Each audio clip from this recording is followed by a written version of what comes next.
السلام عليكم ورحمة الله وبركاته، حبايبي الحلوين متابعين مطبخ بنت البلد. النهاردة بطريقة سهلة وبسيطة هنعمل المايونيز في البيت.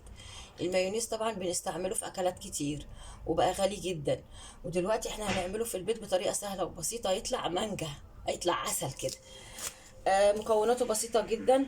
طبعا أنا جايبة زيت عادي جدا، زيت تحيا مصر أهو، مش جايبة زيت غالي. ومعايا طبعا حليب، ومعايا خل، ومعايا توم باودر وبصل باودر وملح. ادي مكونات المايونيز اللي بنشتريه غالي جدا من بره. اول حاجه هعملها، هجيب كوبايه صغيره زي دي مثلا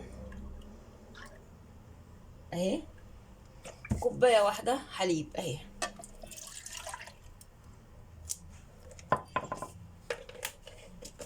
ومعايا حوالي معلقتين، ادي معلقه، ادي اتنين خل او معلقه كبيره خل، ما بنكترش الخل. وهضربهم مع بعض كويس جدا وهنزل عليهم بالتوابل، ملح، توم باودر وبصل باودر. هبتدي اضربهم بالهاند بلندر وهنزل عليهم بعد كده بالزيت تدريجيا.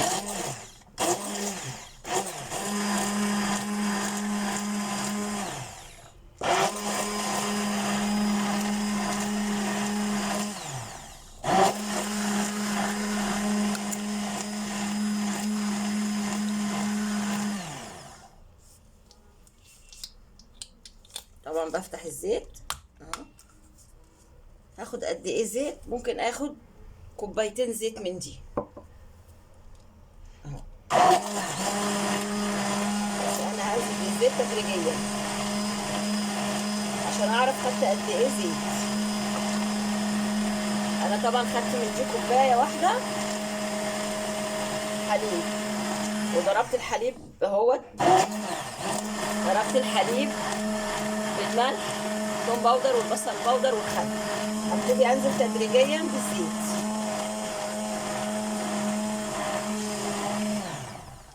اهو، اضرب بالايد التانية عشان ابان اهو.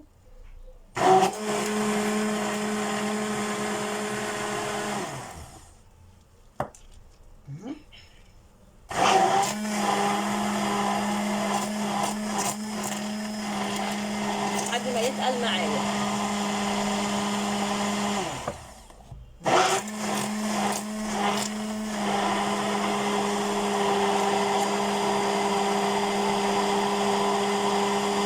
ممكن يتعمل في الخلاط.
خد كوبايتين زيت مني،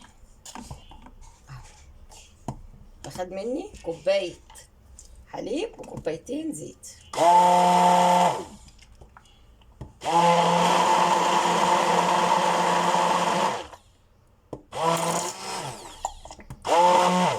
خلاص تعمل المايونيز في البيت.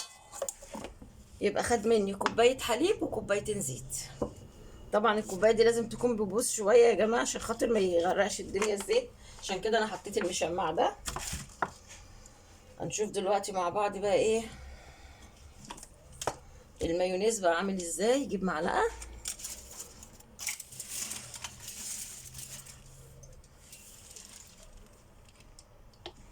بصوا قوام المايونيز.